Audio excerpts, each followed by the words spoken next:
नमस्कार, स्वागत है आप सभी का डीडी न्यूज के इस खास बुलेटिन एक्सप्रेस 100 में, जहां हम आपके लिए लेकर आते हैं राजनीति, मनोरंजन, देश, दुनिया, खेल और व्यापार जगत की सभी बड़ी खबरों को एक्सप्रेस यानी कि फटाफट अंदाज में आपके साथ मैं हूं संध्या शर्मा। तो देखिए खबरें तेज रफ्तार से। भुवनेश्वर में जारी 18वें प्रवासी भारतीय दिवस सम्मेलन का आज अंतिम दिन है। राष्ट्रपति द्रौपदी मुर्मू आज समारोह को संबोधित करेंगी। प्रवासी भारतीय दिवस विदेश मंत्रालय का प्रमुख कार्यक्रम है। यह भारत के विभिन्न क्षेत्रों की विविधता और प्रगति को प्रदर्शित करने के लिए विभिन्न शहरों में आयोजित किया जाता है। दिल्ली विधानसभा चुनाव की अधिसूचना आज जारी होगी। अधिसूचना जारी होने के साथ ही नामांकन प्रक्रिया शुरू हो जाएगी। 17 जनवरी तक नामांकन पत्र भरे जाएंगे। दिल्ली विधानसभा चुनाव के लिए 20 जनवरी तक नाम वापस लिए जा सकते हैं। वहीं दिल्ली में 5 फरवरी को चुनाव होंगे। दिल्ली विधानसभा चुनाव को लेकर बीजेपी की आज केंद्रीय चुनाव समिति की बैठक होगी। यह बैठक शाम को करीब 6 बजे बीजेपी मुख्यालय में होगी। विकसित भारत यंग लीडर्स डायलॉग 2025 आज से नई दिल्ली में भारत मंडपम में शुरू होगा। 3 दिवसीय कार्यक्रम का उद्देश्य युवाओं को विकसित भारत के लिए नवीन समाधान पेश करने के लिए एक अनूठा मंच प्रदान करना है। महाकुंभ के लिए आकाशवाणी के विशेष चैनल कुंभवाणी का आज प्रयागराज में शुभारंभ किया जाएगा। उत्तर प्रदेश के मुख्यमंत्री योगी आदित्यनाथ चैनल का शुभारंभ करेंगे। कुंभवाणी पर आज से 26 फरवरी तक महाकुंभ की हर गतिविधि पर आधारित कई कार्यक्रम सुबह 5:55 से रात 10:05 तक प्रसारित किए जाएंगे। प्रयागराज में 13 जनवरी से 26 फरवरी तक महाकुंभ का आयोजन होने जा रहा है। पौष पूर्णिमा पर पवित्र अमृत स्नान के साथ महाकुंभ आरंभ होगा और महाशिवरात्रि के दिन अंतिम अमृत स्नान के साथ ये संपन्न हो जाएगा। अदानी ग्रुप ने लोगों की सेवा के उद्देश्य से धार्मिक संस्थान इस्कॉन के साथ मिलकर महाकुंभ में महाप्रसाद सेवा शुरू करने का फैसला किया है। इस महाप्रसाद सेवा के जरिए अदानी ग्रुप महाकुंभ में आए लाखों श्रद्धालुओं को निःशुल्क भोजन उपलब्ध कराएंगे। संगम नगरी प्रयागराज में भव्य महाकुंभ को लेकर जगत गुरु शंकराचार्य स्वामी अभिमुक्तेश्वरानंद सरस्वती जी का नगर प्रवेश धूमधाम से हुआ। बरेली के जिला प्रशासन की ओर से भव्य महाकुंभ शोभा यात्रा का आयोजन किया गया। ये यात्रा त्रिवटीनाथ मंदिर से शुरू होकर आदिनाथ चौराहा पर संपन्न हुई। यात्रा के दौरान स्कूली छात्र छात्राओं द्वारा झांकी भी निकाली गई। श्री राम जन्मभूमि मंदिर में श्री राम लला की प्राण प्रतिष्ठा की पहली वर्षगांठ की तैयारियां जोरों पर है। मंदिर प्रबंधन और प्रशासन द्वारा सभी तैयारियों की समीक्षा की जा रही है। रामलला की प्राण प्रतिष्ठा की पहली वर्षगांठ की तैयारियों पर अयोध्या रेंज के आईजी प्रवीण कुमार ने कहा कि सुरक्षा और यातायात की दृष्टि से सभी प्रबंध किए गए हैं और हम लगातार सतर्कता भी बरत रहे हैं। तमिलनाडु में बैकुंठ एकादशी के अवसर पर श्री रंगनाथ स्वामी मंदिर में भक्तों की भीड़ उमड़ी।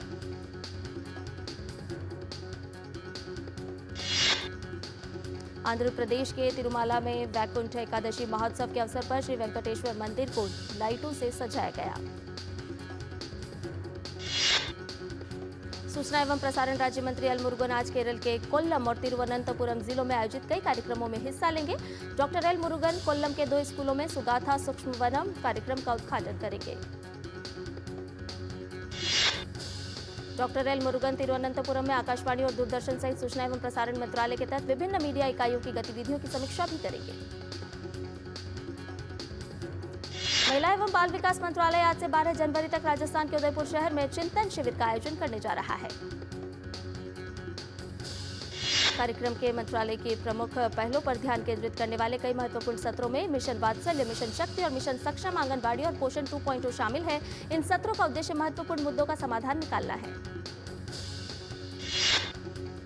रक्षा मंत्री राजनाथ सिंह आज एरो इंडिया 2025 से पहले नई दिल्ली में राजदूतों की बैठक की अध्यक्षता करेंगे। इस कार्यक्रम में भाग लेने के लिए 150 से ज्यादा मित्र देशों के राजदूत और उच्चायुक्तों को आमंत्रित किया गया है। एशिया के सबसे बड़े एयर शो एरो इंडिया का 15वां संस्करण 10 से 14 फरवरी तक बेंगलुरु में यलहंका वायुसेना स्टेशन में आयोजित किया जाएगा।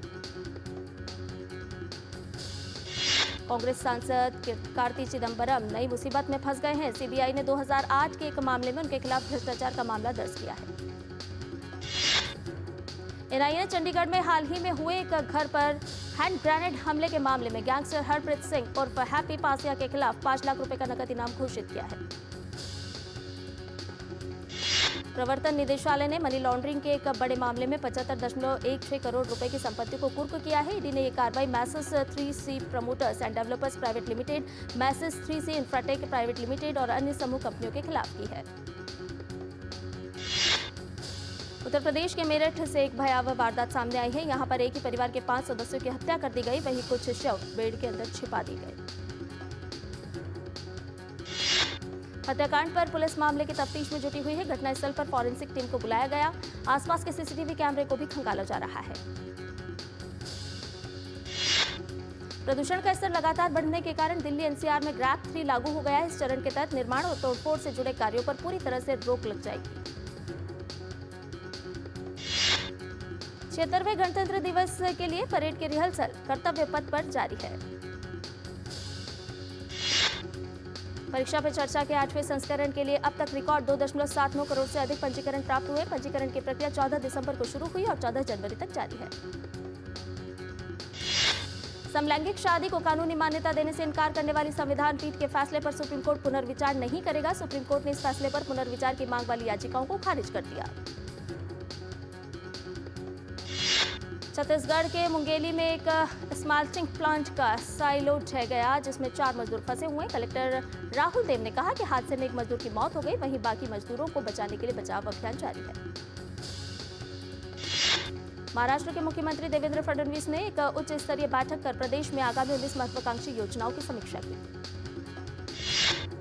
मुख्यमंत्री देवेंद्र फडणवीस ने पालघर जिले में बधान बंदरगाह के निर्माण के लिए आवश्यक अनुमति और भूमि अधिग्रहण प्रक्रिया में तेजी लाने के भी निर्देश दिए। उप मुख्यमंत्री एकनाथ शिंदे ने कहा कि राज्य सरकार का मुख्य उद्देश्य ग्रामीण और शहरी क्षेत्रों में बुनियादी ढांचा परियोजनाओं के बीच उचित संतुलन बनाए रखते हुए महाराष्ट्र का समग्र विकास करना है। दिल्ली एनसीआर समेत पूरा उत्तर भारत कोहरे की चपेट में है। घने कोहरे की वजह से विजिबिलिटी काफी कम हुई है। राजधानी दिल्ली में तापमान गिरने के कारण लोग ठंड से बचने के लिए रैन बसेरों में शरण ले रहे हैं। उत्तर प्रदेश के कुछ स्थानों में आज घने कोहरे का ऑरेंज अलर्ट जारी किया गया है। प्रयागराज में कोहरे की मोटी परत छाई हुई है। इसी बीच लोग संगम घाट पर स्नान के लिए पहुंच रहे हैं। कोहरे की वजह से ट्रेन सेवा भी प्रभावित है। रेलवे की तरफ से यात्रियों को दिशा निर्देश जारी कर दिए गए हैं। यात्रा से पहले यात्री अपनी ट्रेन का स्टेटस चेक करें। आज से 12 जनवरी के बीच पश्चिमी हिमालयी राज्यों में एक और पश्चिमी विक्षोभ के सक्रिय होने की संभावना जताई गई है और इसके प्रभाव से भारी बर्फबारी के साथ बारिश होने के भी आसार हैं। प्रयागराज में उत्तर प्रदेश के मुख्यमंत्री योगी आदित्यनाथ ने जरूरतमंद लोगों को कंबल वितरित किए और जन आश्रय केंद्र का निरीक्षण भी किया।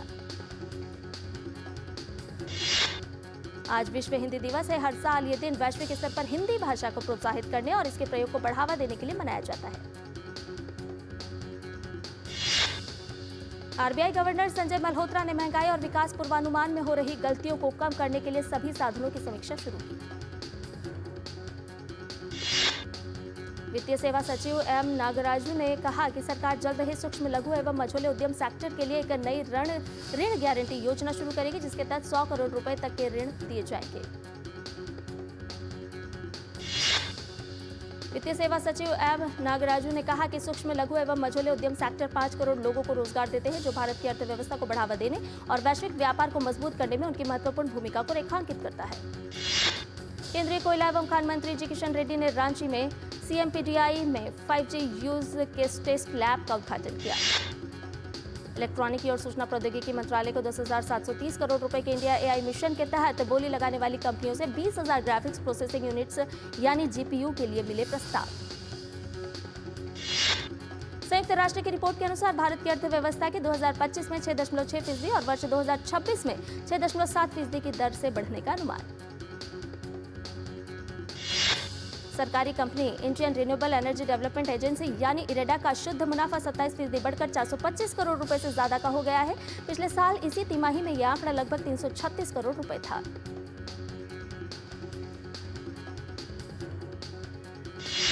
दुनिया भर में अगले 5 साल में यानी 2030 तक 17 करोड़ नई नौकरियां सृजित होंगी। कृषि श्रमिकों और वाहन चलाने वाले ड्राइवर्स की मांग तेजी से बढ़ेगी। विश्व आर्थिक मंच की रिपोर्ट में कहा गया है कि नई नई प्रौद्योगिकी आने के साथ 2030 तक नौकरियों में व्यापक स्तर पर बदलाव होगा। साथ ही एआई, बिग डेटा और साइबर सुरक्षा में पेशेवरों की मांग बढ़ेगी। 2024 में बिजली उत्पादन सालाना 5.8% बढ़कर 1824.13 अरब किलोवाट घंटे का हुआ। केंद्र और विभिन्न राज्यों की ओर से शुरू की गई महिला केंद्रित कल्याण योजनाओं के चलते 2019 की तुलना में 2024 में महिला मतदाताओं की संख्या में 1.8 करोड़ का इजाफा हुआ।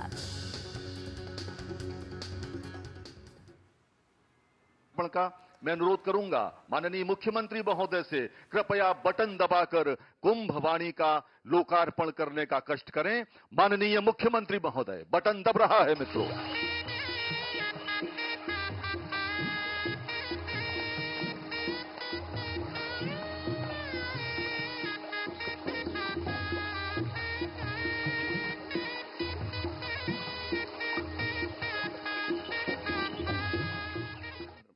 हम सौभाग्यशाली हैं कि हमारे बीच माननीय सूचना, प्रसारण एवं संसदीय कार्य राज्य मंत्री डॉक्टर एल मुरुगन जी सीधे कोल्लम से जुड़े हैं। यदि मेरी आवाज कोल्लम तक पहुंच रही हो तो मैं अनुरोध करूंगा माननीय मंत्री महोदय से कृपया संबोधन अपना देने का कष्ट करें। मंत्री महोदय।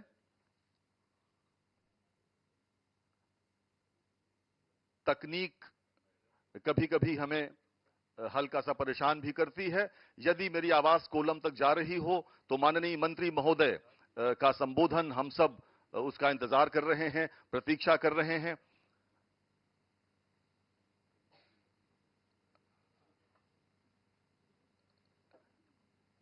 माननीय सूचना एवं प्रसारण तथा संसदीय कार्य राज्य मंत्री महोदय, मुझे लगता है कुछ तकनीकी बाधा है तो हम कार्यक्रम को आगे बढ़ाते हैं। आस्था, आध्यात्म और धर्म के इस पावन महाकुंभ का महाआयोजन उत्तर प्रदेश शासन के लिए एक बड़ी चुनौती थी।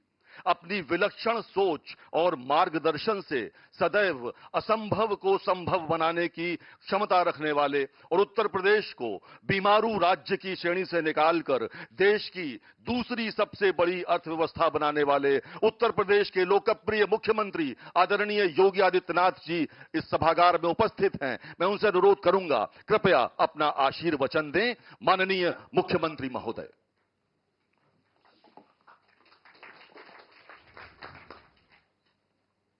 प्रसार भारती के द्वारा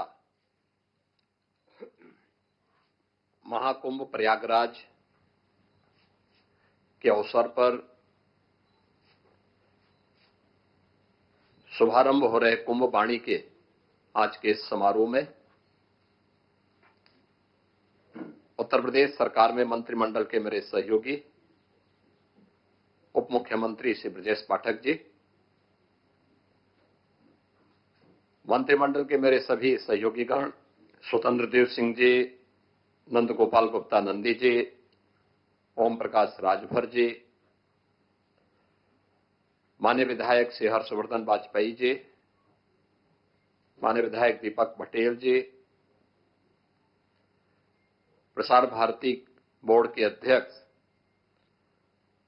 श्री नवनीत सहगल जी,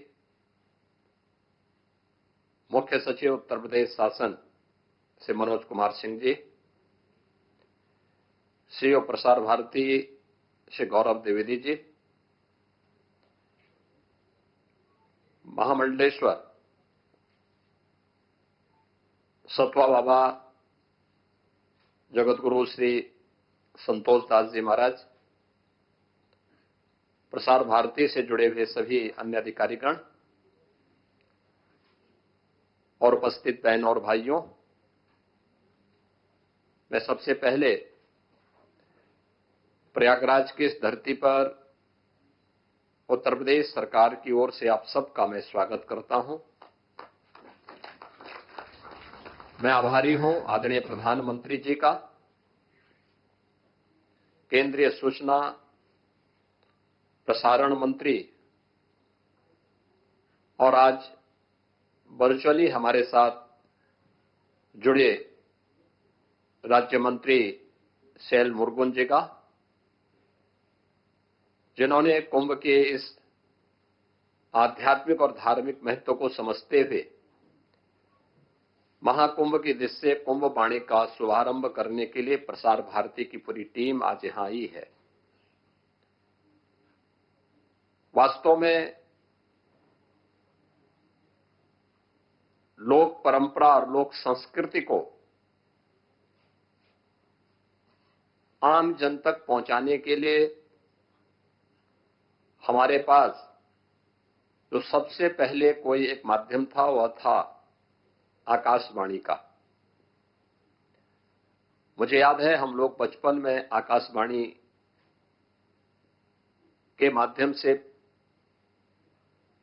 उस समय प्रसारित होने वाले रामचरितमानस की उन पंक्तियों को बहुत ध्यान से सुना करते थे। समय के अनुरूप तकनीक बदली, बढ़ी, लोगों ने विजुअल माध्यम से भी दूरदर्शन के माध्यम से सचित्र उन दृश्यों को देखना प्रारंभ किया। बाद में निजी क्षेत्र के भी तमाम ऐसे चैनल आए, लेकिन समय की इस प्रतिस्पर्धा के अनुरूप अपने आप को तैयार करना और दूर दराज के क्षेत्रों में जहां पे कनेक्टिविटी के इश्यू होते हैं वहां पर बहुत सारी ऐसी चैलेंजेस थी। उन चैलेंजेस को भी ध्यान में रखते हुए एफएम चैनल ने, प्रसार भारती के एफएम चैनल ने 2013 में भी, 2019 में भी और आज जब महाकुंभ के इस आयोजन के हम साक्षी बन रहे हैं, इस अवसर पर भी कुंभ वाणी के नाम पर इस विशेष एफएम चैनल को यहां पे शुभारंभ करने की कार्रवाई प्रारंभ की है। मैं इसके लिए उत्तर प्रदेश सरकार की ओर से प्रसार भारती को हृदय से धन्यवाद देता हूं। सबसे बड़ी बात यह है कि जो महाकुंभ है ये केवल एक आयोजन नहीं है, बल्कि सनातन गौरव और गर्व का एक महा आयोजन है, एक महासमागम है, जिसको सनातन धर्म की गौरव और गरिमा को देखना हो तो वह कुंभ का दर्शन करे, कुंभ में आकर के अवलोकन करे। जो लोग एक संकीर्ण दृष्टि से सनातन धर्म को देखते हैं कि यहां पे आपस में सांप्रदायिक मतभेद है, भेदभाव है या छुआछूत और अस्पृश्यता के आधार पर समाज को बांटने का काम करते हैं, उन लोगों को आकर के देखना चाहिए कि यहां न पंथ का भेद है, न जाति का भेद है, न छुआछूत है, न कोई लिंग का भेद है। सभी पंथ और संप्रदाय एक साथ एक ही संगम पर स्नान करते हैं। सभी जातियां, न जाति का भेद है, न मत और संप्रदाय का कोई भेद है और न ही लिंग का कोई भेद है। सभी लोग एक जगह आकर के आस्था की डुबकी लगा करके प्रयागराज के माध्यम से उस संदेश को, सनातन गर्व के प्रतीक इस संदेश को पूरे देश और पूरी दुनिया तक लेके जाते हैं। एक आध्यात्मिक संदेश है। यह आध्यात्मिक संदेश प्रयागराज के बारे में तो कहा जाता है कि इस अवसर पर पूरी दुनिया, पूरा विश्व एक नीड के रूप में, यानी एक घोंसले के रूप में यहां पर देखने को मिलता है। दुनिया के भी बहुत सारे लोग, बहुत सारे श्रद्धालु, आपने प्रयागराज मेले के अंदर देखा होगा, अभी से उनका आगमन शुरू हुआ है। वे देखना चाहते हैं अध्यात्म की गहराइयों में, उन्हें डुबकी लगाने और उसके रहस्य को समझने के लिए उन लोगों के द्वारा अभी से प्रयास प्रारंभ किए गए हैं। तो एक अद्भुत क्षण है और उस अद्भुत क्षण का मौका प्रसार भारती ने कुंभ वाणी के रूप में प्रस्तुत करने का प्रयास किया है। यानी पूरे दिन भर का, प्रातः काल ब्रह्म मुहूर्त से लेकर के देर रात्रि तक न केवल कुंभ के कार्यक्रमों को आंखों देखा हाल के माध्यम से, बल्कि महाकुंभ के आयोजन के साथ जुड़े हुए हमारे धार्मिक उद्धरणों को भी चाहे वह श्री रामचरितमानस के गायन का हो, श्रीमद् भगवत गीता का हो, या अन्य वैदिक शास्त्रों का, पुराणों का, उपनिषदों के उन उद्धरणों को, महाकुंभ के इस रहस्य के बारे में, उसके धार्मिक, उसके आध्यात्मिक, उसके सांस्कृतिक और उसके सामाजिक और आर्थिक पहलुओं को भी ध्यान में रख करके इस आयोजन का साक्षी हम सबको दूर दराज के गांवों में, मुझे लगता है कि यह फैलाने का काम कुंभवाणी, आकाशवाणी और प्रसार भारती करेगी। एक सुनहरा अवसर है। मुझे लगता है कि जब भी हम सनातन धर्म के इस गौरव को पूरी ईमानदारी के साथ आगे बढ़ाएंगे, तो ये मान करके चलिए कि आम जन के मन में उसके प्रति श्रद्धा का भाव होगा, और जो आज एक टीआरपी की लड़ाई है, उसमें फिर से प्रसार भारती आगे बढ़ने में सफल हो सकता है। ये हम लोगों ने देखा होगा, खासतौर पर तब जब कोविड महामारी आई थी और लॉकडाउन प्रारंभ हुआ था। जैसे ही दूरदर्शन ने रामायण सीरियल दिखाना प्रारंभ किया, आपने देखा होगा कि कैसे दूरदर्शन के टीआरपी बढ़ी थी। और मुझे लगता है कि मुझे बचपन की याद है, मेरी उम्र 7-8 वर्ष की रही होगी, तब मैं रामचरितमानस का पाठ सुनता था आकाशवाणी में, देखता था मैं, क्योंकि तब दूरदर्शन की उस प्रकार की स्थिति नहीं थी, टेलीविजन थे भी नहीं उस समय, लेकिन तब भी हम लोग सुनते थे। और अलग प्रकार के कार्यक्रमों के माध्यम से कितना लोकप्रिय होता था। हर घर में एक रेडियो जरूर होता था, हर घर में होता था। और एफएम चैनल तो आज भी युवाओं के बीच में बहुत लोकप्रिय है। उनके स्मार्टफोन पे भी इसको वहां पर वो कैच कर लेता है। लोग अपने फोन के माध्यम से भी उसको सुनते हैं, आवश्यकता के अनुसार न केवल जानकारी लेते हैं, बल्कि उसका मनोरंजन का भी एक माध्यम के रूप में उसका उपयोग करते हैं। मुझे पूरा विश्वास है कि एफएम चैनल लोकप्रियता की एक नई ऊंचाइयों को प्राप्त करेगा और कुंभ को दूर दराज के उन गांवों में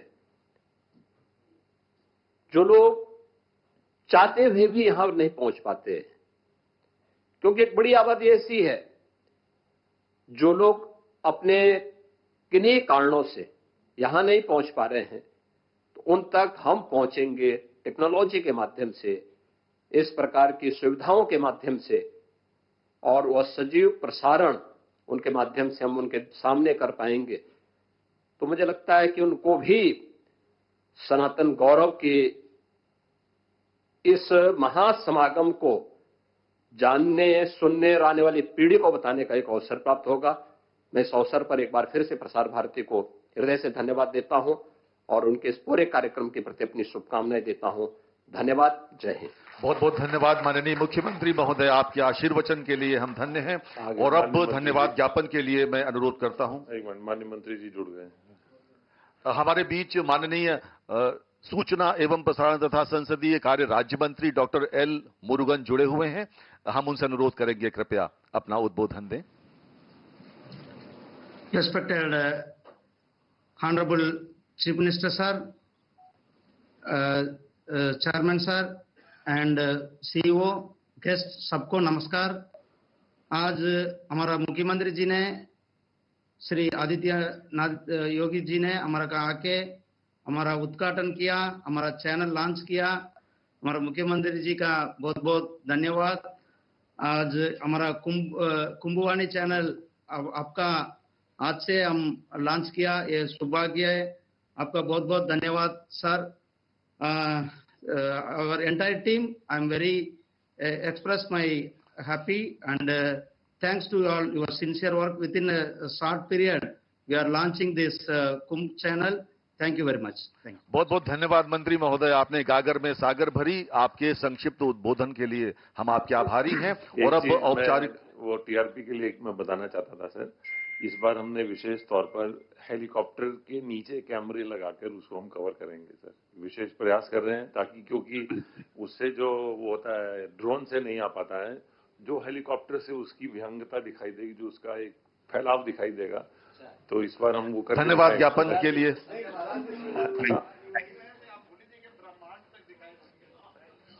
बहुत बहुत धन्यवाद। माननीय मुख्यमंत्री महोदय का प्रस्थान हो रहा है, हम आपके बहुत आभारी हैं। तो प्रयागराज से अभी आप देख रहे थे ये सीधा प्रसारण, जहां पर उत्तर प्रदेश के मुख्यमंत्री योगी आदित्यनाथ ने कुंभ वाणी चैनल का लोकार्पण किया और इस मौके पर प्रसार भारती के तमाम वरिष्ठ अधिकारी भी मौजूद रहे।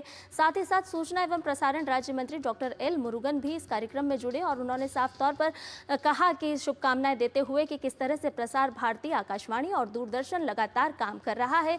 साथ ही साथ उत्तर प्रदेश के मुख्यमंत्री योगी आदित्यनाथ ने भी उन दिनों को याद किया जिस समय में आकाशवाणी पर बचपन में वो रामचरितमानस सुना करते थे। उन्होंने कहा कि किस तरह से ये सफर लगातार आगे बढ़ा और दूरदर्शन जब चैनल के माध्यम के रूप में आया तो किस तरह से देश और दुनिया में अपनी साख बना रहा है और कैसे आंखों देखा हाल लगातार बता रहा है। और ये जो कुंभ वाणी चैनल है, इसके माध्यम से भी कुंभ में जो लोग नहीं जा पाएंगे वो इस चैनल के माध्यम से लगातार आंखों देखा हाल देखेंगे और जानेंगे कि कुंभ नगरी में क्या कुछ हो रहा है, किस तरह से आस्था की डुबकी लगाई जा रही है। साफ तौर पर मुख्यमंत्री ने कई बातों का जिक्र किया। उन्होंने कहा कि किस तरह से टीआरपी की होड़ और दौड़ से दूरदर्शन लगातार आगे है और उसकी वजह यही है कि लगातार वो आंखों देखा हाल दिखा रहा है और सच दिखा रहा है, जनता को और देश और दुनिया को जोड़ रहा है।